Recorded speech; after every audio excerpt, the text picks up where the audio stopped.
सद्गुरु कबीर अपने श्रोताओं को इस पद की पहली पंक्ति में ही हंस और रमैया राम कहते हैं। सब जानते हैं कि सद्गुरु कबीर ने लिखा नहीं, कहा है।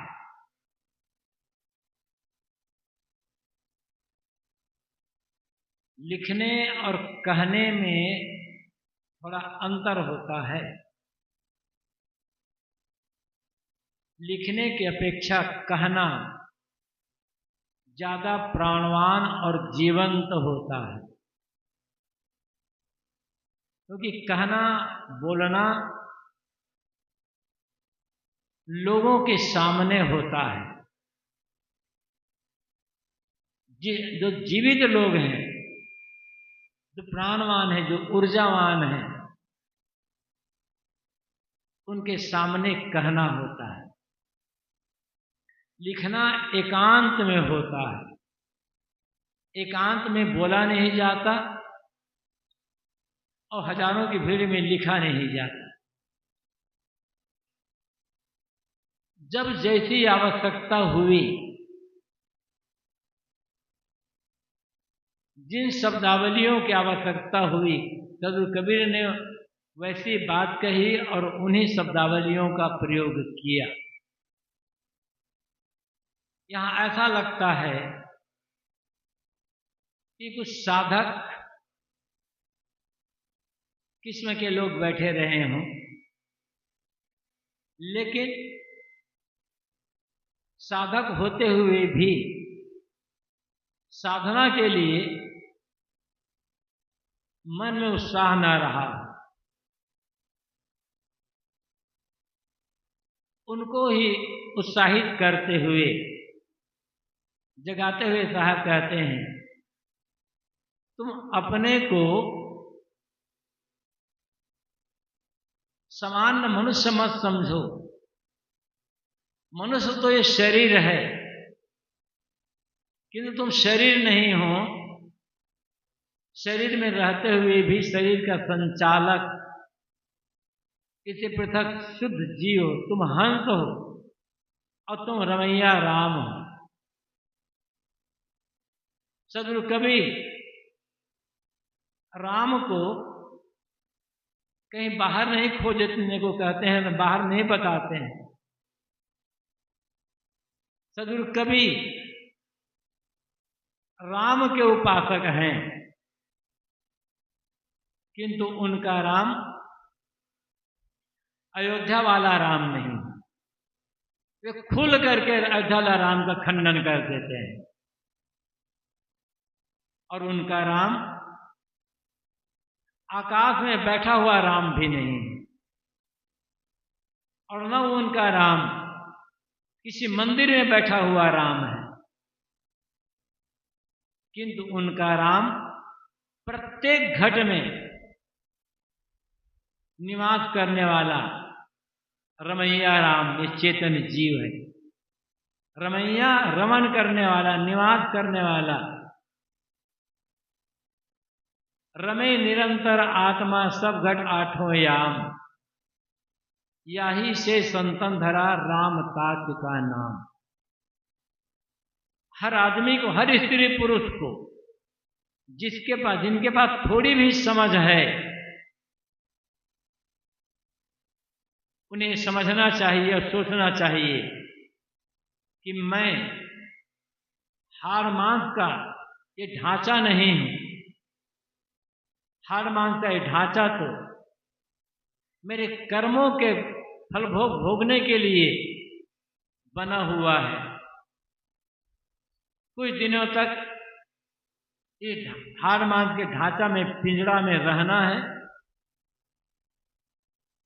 और इसके पश्चात जब कर्म फल भोग पूरे हो जाएंगे, तब इस पिंजड़े को छोड़ करके दूर चला जाना है, दूसरे पिंजड़े में या अपने आप में।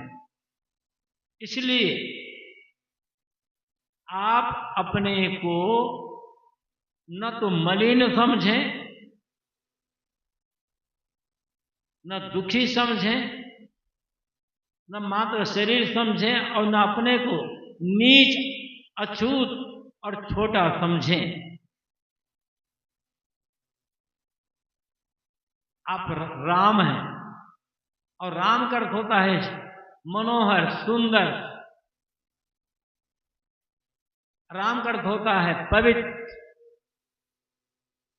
फिर रामदास साहब ने कहा है, राम रूप में परम पुनीता, हर आदमी, हर स्त्री, हर पुरुष कहीं जन्म लिया हो, किसी कुल में, किसी गोत्र में, किसी वर्ण में, किसी जाति में, कहीं भी जन्म लिया हो, मानव शरीर में जितने भी हैं सब परम पुनीत हैं। पुनीत मतलब पवित्र। आप अशुद्ध नहीं हैं, आप अछूत नहीं हैं, आप नीच नहीं हैं, आप छोटे नहीं हैं, आप पापी नहीं हैं। मूल रूप में आप परम पुनीत है। मात्र पुनीत पवित्र नहीं है, परम पुनीत मतलब परम पवित्र है आप। यदि मानव अपवित्र है तो पवित्र कौन होगा? मानव को हटा दें तो पवित्र की कल्पना ही करते रह जाएंगे। इसलिए आप अपने को हीन ना समझें, दुर्बल ना समझें। आप सबल हैं, महान हैं, पवित्र हैं। प्रश्न हो सकता है फिर हम दुखी क्यों हैं? अपने गलत चाल के कारण। आप किसी की चाल गलत होगी तो उसका हाल गलत होगा और वो दुखी होगा। आपको परमात्मा कहीं बाहर से पाना नहीं है। आपको पवित्रता, निर्मलता, शुद्धता कहीं बाहर से पाना है नहीं। आप पहले से पवित्र हैं, निर्मल हैं, शुद्ध हैं। ये मन की जो मलिनता है, मन में जो गंदे विचार आ जाते हैं, गंदे ख्याल आ जाते हैं, गंदे स्मरण आ जाते हैं, और उन गंदे विचारों के कारण कर्म में, व्यवहार में जो गंदगी आ जाती है, इसलिए आप दुखी हैं, इसलिए आप छोटे हो जाते हैं। अन्यथा मन के विचारों को शोध लें, अपने मन के विचारों को संयत कर लें, संभाल लें, मन में गलत विचार ना आने दें। जो सोचे, जिसकी याद करें, जिसका स्मरण करें, सकारात्मक याद करें, अच्छी बातों को याद करें, पवित्रता की याद करें, तो फिर जीवन में, फिर इंद्रियों से गलत व्यवहार नहीं होगा, गलत कर्म नहीं होंगे, गलत आचरण नहीं होगा। और जो गलत आचरण नहीं होगा तो आपको पहले से निर्मल शुद्ध तो है ही, पाना कहां से आप? साहब ने बीजक में ही और कहा है, कर विचार विकार परिहरि तरन तारण सोए, कहीं कबीर भगवंत भजुनर द्वितीया और न कोई। जिन्होंने विचार करके विकारों का परित्याग कर दिया, जिस भाव, जिस चिंतन, जिस स्मरण, जिस यादगिरी के आने पर मन चंचल बन जाए, उत्तेजित हो जाए, व्याकुल हो जाए, वे सारे भाव, सारे चिंतन, सारे स्मरण, सारी यादगिरियां विकार हैं। त्याग इनका ही करना होगा। अब सोचिए कि मैं किस की याद करने से मेरा मन चंचल हो, उत्तेजित हो जाता है, व्याकुल हो जाता है।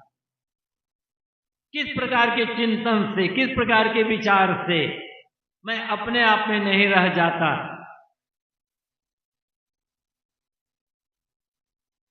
ऐसे जितने भी विचार हैं, मन के जो चिंतन हैं, उनका त्याग करते चले जाएं। अपने मन के विचारों को संभाल करके रखना, मन के विचारों को न भटकने देना, विचारों को गंदा न होने देना, यही तो साधना है, यही तो पूजा करते हैं। अब पूजा करते हैं, पूजा का अर्थ क्या होता है? पूजा का अर्थ है मन के गलत ख्याल का त्याग करते जाना। जैसे पूजा करते समय मन की भावना शुद्ध होती है,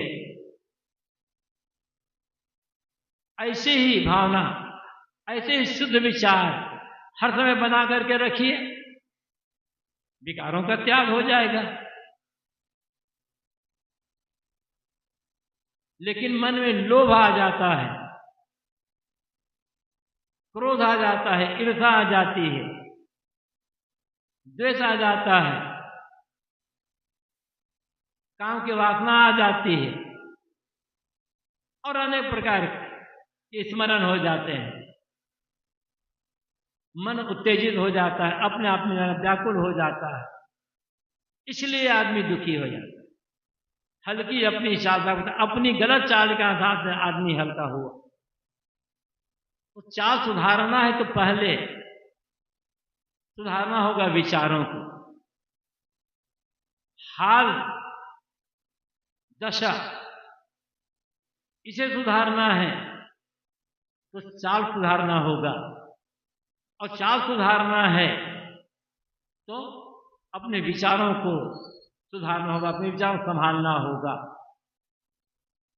विचारों को संभाल कर रखना, विचारों को न भटकने देना, मन में कोई गलत ख्याल न आने देना, कोई गलत विचार न आने देना, यही पूजा है, यही भक्ति है और यही साधना का फल है। तो ऐसा जिन्होंने किया, विचार कर करके, चिंतन कर करके, अकेले बैठना होगा इसके लिए आपको। भीड़ में अपनी वास्तविकता समझ में नहीं आएगी, चाहे स्त्री हो, चाहे पुरुष, चाहे साधु हो, या गृहस्थ।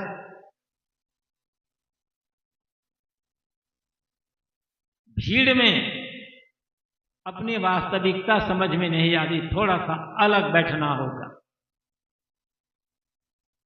अपने घर में ही बैठें और झांके भीतर क्या सोच रहा है मन।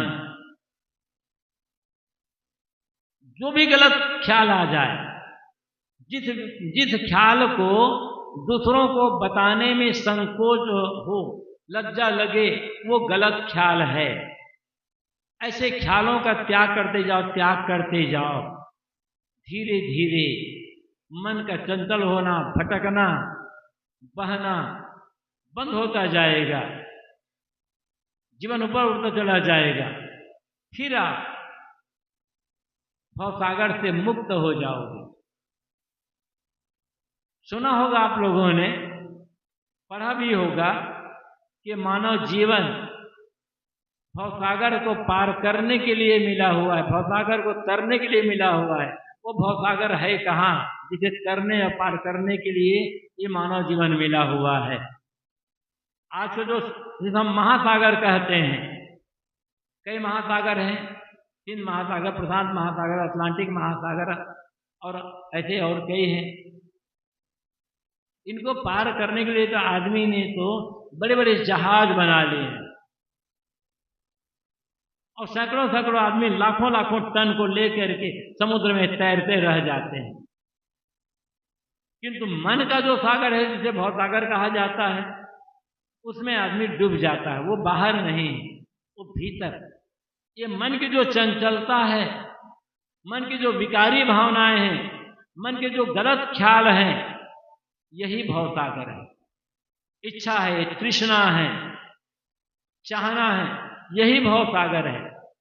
और इसको तैरने के लिए बाहरी किसी जहाज की या किसी नाव की आवश्यकता नहीं पड़ेगी। बाहरी जहाज से और नाव से अंदर के जो भवसागर है इसे पार नहीं किया जा सकता। वो है संयम, सही विचार और सही आचरण। इनके द्वारा इस मन के सागर को पार किया जा सकता है। और जो पार कर गया वो तरन हो गया, वो मुक्त हो गया। ऐसे जो पुरुष हैं जिन्होंने विचार करके अपने अंदर के सारी चंचलताओं को, व्याकुलताओं की इच्छा कामनाओं को जीत लिया या पार कर लिया, वही भगवान हैं। भगवान यदि कहीं मिलेगा तो इंसान की शक्ल में ही मिलेगा। इंसान को छोड़कर भगवान की आप केवल कल्पना कर सकते हो, कहीं कोई भगवान मिलने वाला है नहीं। लेकिन हम लोगों ने भगवान को इंसानों से काट करके अलग कर दिया और ऐसे भगवान की कल्पना कर लिया जो ऊपर आकाश में रहता हो, या मंदिर में उसकी मूर्ति बना लिया किसी की कल्पना कर। ना आकाश का भगवान आपका काम आएगा, न मंदिर का भगवान आपका काम आएगा। काम आएगा दुनिया का भगवान, और भगवान आप भी हो सकते हो। हर आदमी में संभावना है, हर संभावना का हर आदमी में शक्ति है कि हर आदमी भगवान बन सकता है। भगवान का अर्थ होता है निर्मल जीवन। जिनका भी जीवन निर्मल है वो भगवान है। और आप जानते होंगे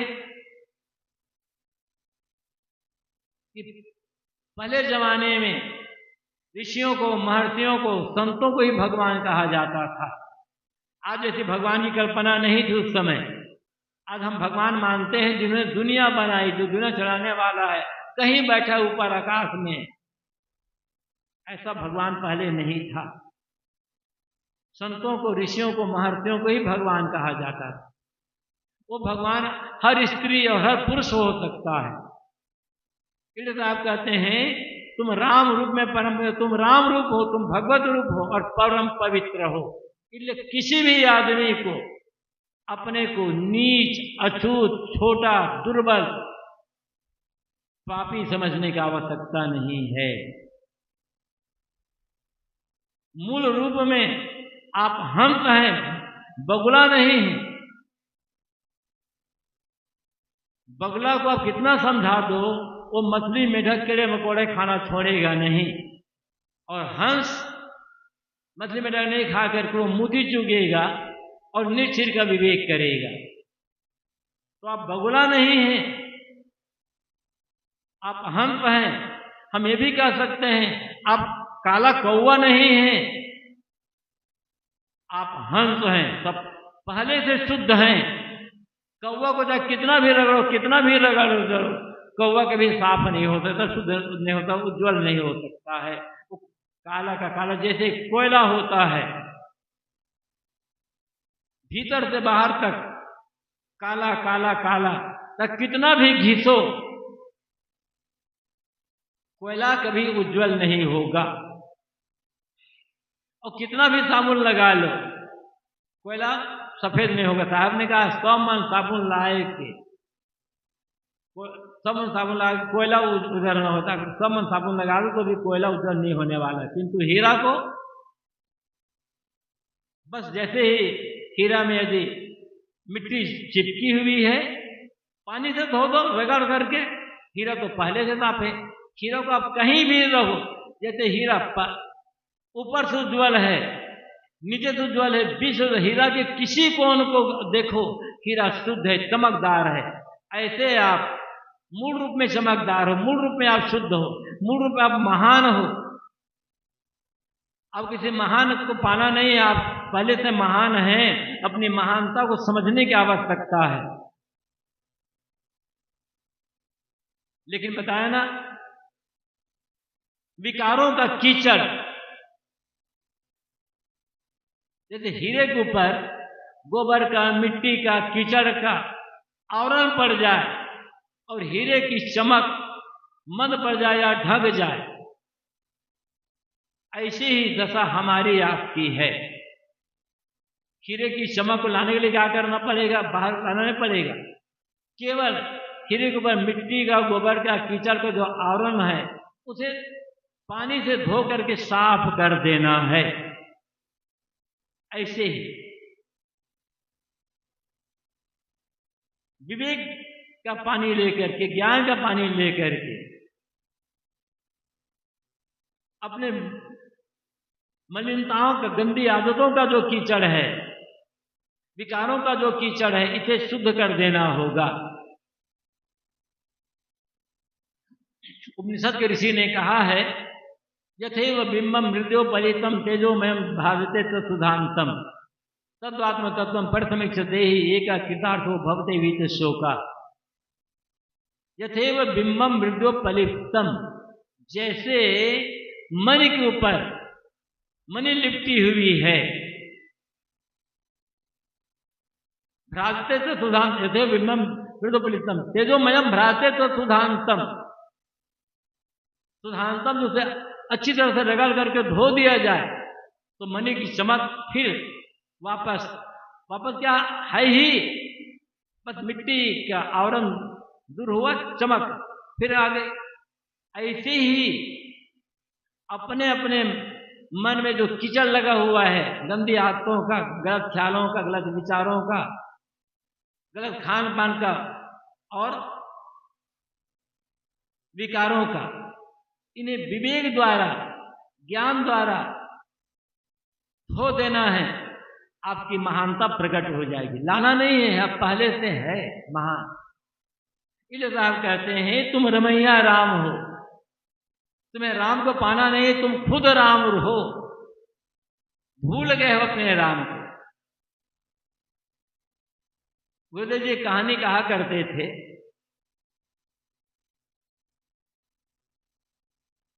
एक पंडित जी बड़े विद्वान,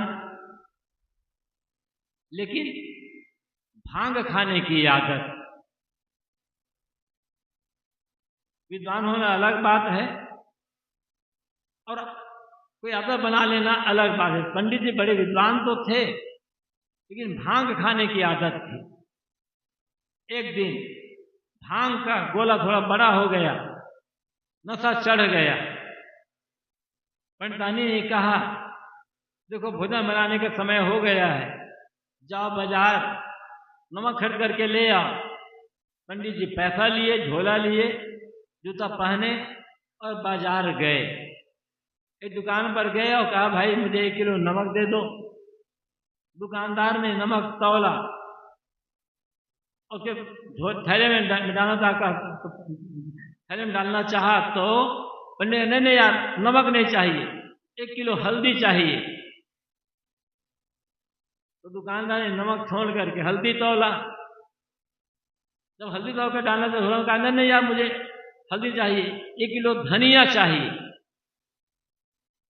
कई बार ऐसा कहता रहा, क्योंकि नशा तो चढ़ा था और नशा में आदमी क्या बग जाए, क्या कहा जाए, खुद पता नहीं होता है। जब कई बार ऐसा हुआ तो दुकानदार ने कहा, क्या पंडित जी आप गधा से लिखे बात कर रहे हो? पंडित ने कहा, तो क्या मैं गधा हो गया हूं? दुकानदार ने कहा, और नहीं तो क्या, गधे से लिखे बात कर रहे हो, गधे तो हो ही। अब नशा में तो सब पंडित समझ सवार हो गई कि मैं गधा हो गया। लौटे बिना सौदा लिए। रास्ते में 2 आदमी मिले, उन लोगों से कहा, सुनो भाई देखो तो दुकानदार कहता है कि मैं गधा हो गया हूं, तुम्हें कैसा लगता है? उन लोगों ने कहा, हाँ सच पंडित जी आप तो सचमुच में गधे हो गए हैं। और लोग मिले, उनसे पूछे, उन्होंने कह दिया। आगे बढ़े, उनका मित्र मिला। पंडित ने सोचा सब झूठ बोलेंगे तो बोलेंगे, मित्र झूठ नहीं बोलेगा। और रुके तो पंडित मित्र जी रुकिए, कहते हैं क्या हुआ? लोग कहते हैं कि मैं गधा हो गया हूं, आपको ऐसा लगता है? मित्र ने मजाक कर दिया, अरे मैं तो पहले ही पूछने वाला था, आप गधा कैसे हो गए। अब तो पक्का हो गया कि मैं सचमुच का गधा हो गया। घर लौटे कि पंडितानी पंडितानी ये क्या हुआ, तेरे कर्म फूट गए। तो हुआ क्या कि मैं गधा हो गया हूं। पंडितानी समझ गई कि आज भांग का नशा थोड़ा चढ़ गया है ज्यादा। पंडितानी ने नशा निवारक दवा दी, नशा दूर हुआ। पंडित ने कहा, अरे मैं तो गधा नहीं हूं, मैं तो मनुष्य हूं, और मनुष्यों में पंडित हूं, बड़ा विद्वान हूं। तो पंडित का पांडित, उसकी विद्वता कहीं गई नहीं थी। नशा में विद्वता ढक गई थी, नशा में पांडित्य ढक गया था। ऐसे ही हमारा और आपका, मानव मात्र का परमात्मत्व, शिवत्व, ब्रह्मत्व, भगवत्ता, ये सब कहीं गए नहीं हैं, नशा में दब गए हैं। जवानी का नशा, चेहरे की चमक दमक का नशा, रूप का, सौंदर्य का, बल का नशा, बड़ी जाति का नशा, बड़े धन का नशा, बड़ी विद्या का नशा, बड़े पद प्रजा का नशा, पता नहीं किस किस का नशा है। और सबसे ऊपर तो अहंकार का नशा है। इस नशा के कारण हमारा और आपका जो ब्रह्मत्व है वो ढक गया है। हमारा आपका जो रामत्व है, जो परमात्मत्व है, जो ईश्वरत्व है, जो शिवत्व और मोक्षत्व है, वो सब ढक गए हैं। आपको राम को, खुदा को, ब्रह्म को, परमात्मा को, शिव को, मोक्ष को पाना कहीं नहीं दे बाहर। वो आपका स्वरूप है। आप खुद राम रूप हैं, आप खुद ब्रह्म रूप हैं, ब्रह्म का आप खुद ब्रह्म हैं, आप परमात्मा का परमात्मा आप हैं, आप ईश्वर के ईश्वर आप हैं। बस शर्त इतनी है, अपने जीवन की गंदगी का त्याग करना, और मन की जो मलिनता है, इस मलिनता का त्याग करना। इसी के लिए सत्संग की आवश्यकता होती है। सत्संग भी कर रहे हैं, मलिनता दूर नहीं हो रही है। सत्संग भी कर रहे हैं, जीवन की गंदगी, कर्मों गंदगी, आचरण गंदगी, खान पान की गंदगी दूर नहीं हो रही है। तो सत्संग करने का, भक्ति करने का, पूजा करने का, धर्म का काम करने का फल क्या हुआ? सब दिखावा। थोड़ा रास्ता बदलना होगा। फिर मैंने कहा कि एकांत में बैठ करके आप विचार करना होगा, आपको तब पता चलेगा। तो आप हंस हैं, बगुला नहीं। बगुला भीतर कुछ, बाहर कुछ। और हम जैसे बाहर से उज्जवल, वैसे उसका गुण भी उज्जवल है। निर्चिर का विवेक करना और मोती चुगना, ऐसे ही करना है। ये मानव शरीर में जितने भी आए सब हंस हैं पहले। निर्चिर का विवेक करें, किसी भी बात को आंख मूंद करके ना माने, और किसी भी बात को आंख मूंद करके ना छोड़ें। देखा देखी करने की आवश्यकता नहीं है। और ज्ञान का, सद्गुण का, सदाचार का मोती चुगते रहें, बस जीवन कृतार्थ हो जाएगा। किस लिए कर रहे हैं ये सब? सोचिए। तो साहब कहते हैं, हंसा हो, हंसा सरवर शरीर में हो रमैया राम। ये तुम्हारा जो शरीर है एक सरोवर है, इसमें ज्ञान के मोती भरे पड़े हुए हैं, इसमें सद्गुणों के, सदाचार के मोती भरे हुए हैं। ये पूरा समाज एक सरोवर है। यहाँ सज्जन है, सज्जन है, दुर्जन भी है, लेकिन दुर्जनों की संगति छोड़ करके सज्जनों की संगति करने की आवश्यकता है, ताकि हमारे जीवन में सदाचार आए, नैतिकता आए, सज्जनता आए, और हम ज्ञान दिशा में आगे बढ़ते चलें। और फिर आप रमैया राम, ये शरीर मरेगा, आपकी मौत नहीं होगी। इसलिए भयभीत होने की आवश्यकता नहीं है। जो काम करना है सोच समझ करके करो, होश में करो, जाग करके करो। जागने का मतलब ही होता है होश में आना। एक जागना दिन का होता है, एक जागना एक शरीर की अवस्था है। अभी जैसे हम सब शारीरिक रूप से जाग रहे हैं। ये बहुत स्थूल है। एक जागना होता है मन का जागना। शरीर के जागने से काम नहीं बनेगा, कल्याण होगा मन के जागने से। अब मन सोया हुआ है, अज्ञान की नींद में, मोह की नींद में, मोह निशा सा सोवनहारा देखे स्वप्न अनेक प्रकार, मानव की चौपाई तो याद ही होगी।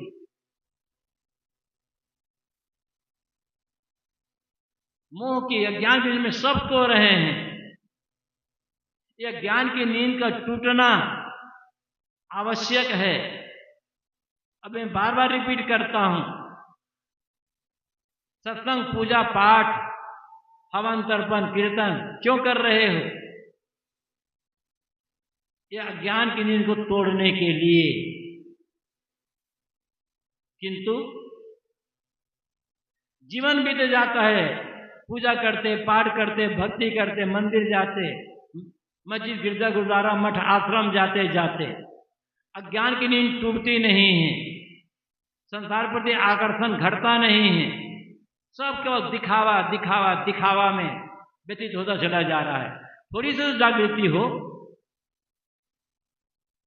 जो आदमी थोड़ा, जिसका मन थोड़ा जाग जाएगा, ज्ञान जग जाएगा, विवेक जग जाएगा, वो आदमी कभी गलत काम करेगा, कभी गलत बात बोलेगा, गलत बात सोचेगा, गलत चीजें खाएगा। जागा हुआ आदमी कभी गाली बकेगा, झगड़ा, लड़ाई, मारपीट करेगा। सोया हुआ आदमी ही गाली बकता है। सोया हुआ आदमी मारपीट, लड़ाई, झगड़ा करता है। सोया हुआ आदमी शराब पीता, सोया आदमी जुआ करता, सोया आदमी बेविचार बलात्कार करता है, सोया हुआ आदमी हिंसा हत्या करता है। जागा हुआ आदमी नहीं करता।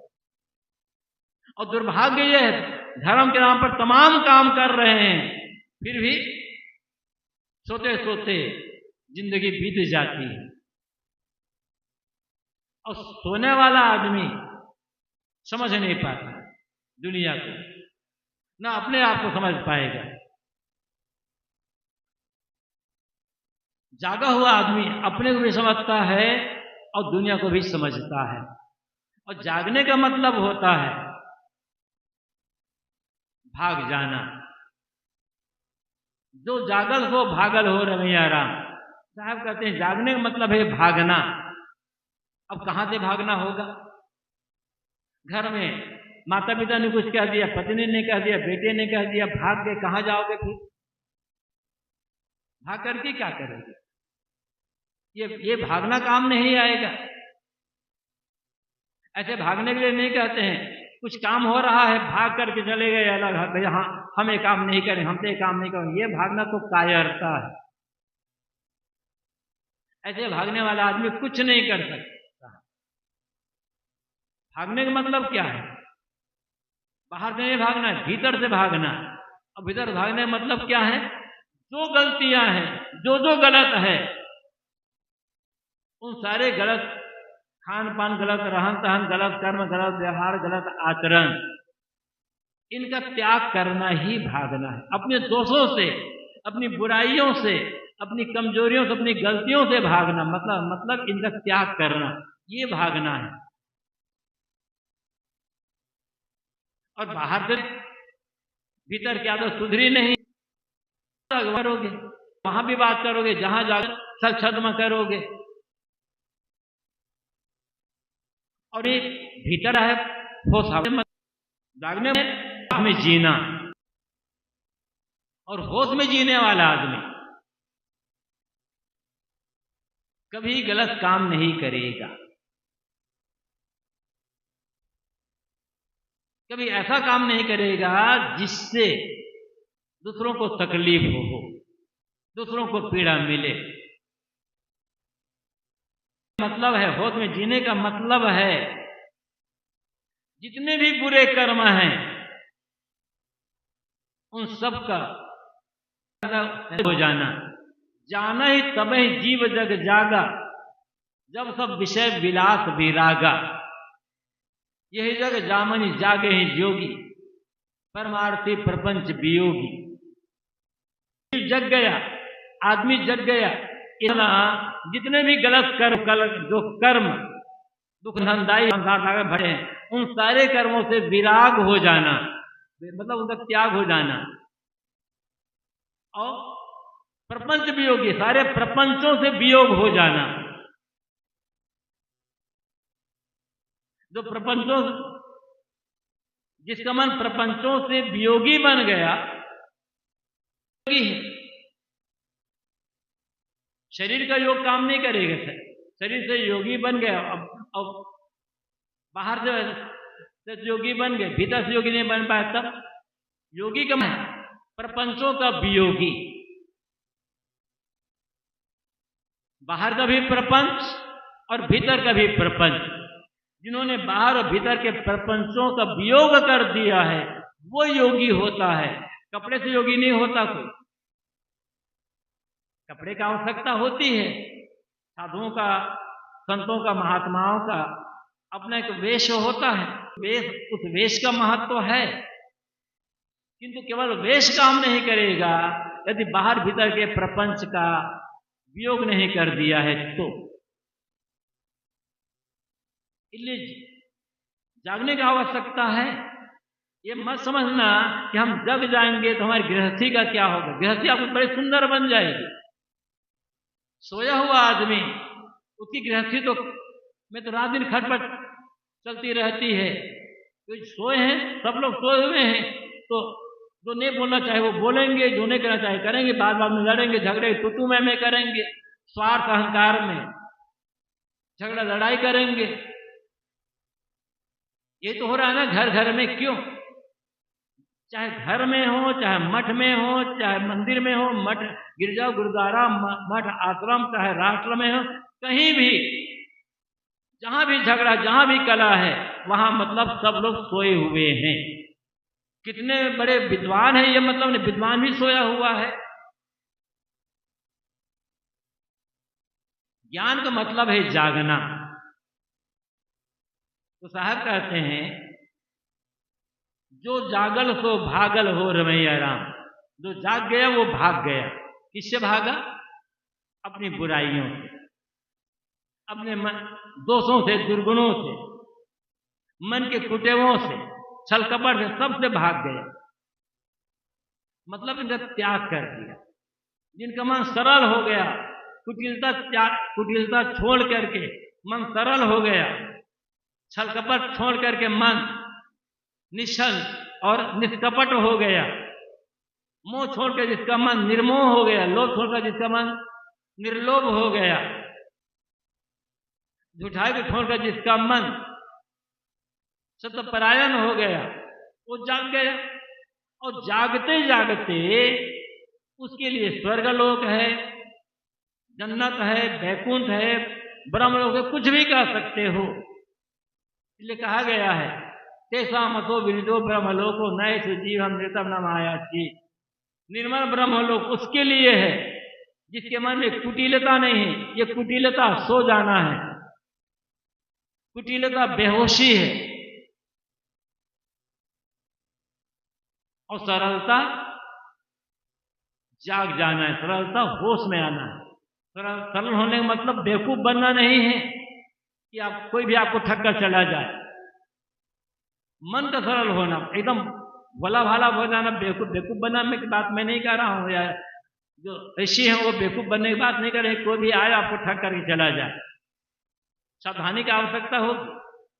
तो कुटिलता सोना है और सरलता जाग जाना है। कुटिलता बेहोशी है, सरलता होश में आना है। छल कपट बेहोशी है और निश्चल निष्कपट हो जाना, होश में आना है, जाग जाना है। माया के पीछे दौड़ते रहना बेहोशी है, सोना है। और माया के पीछे, माया का मोह छोड़कर, माया का लोभ छोड़ करके राम के पीछे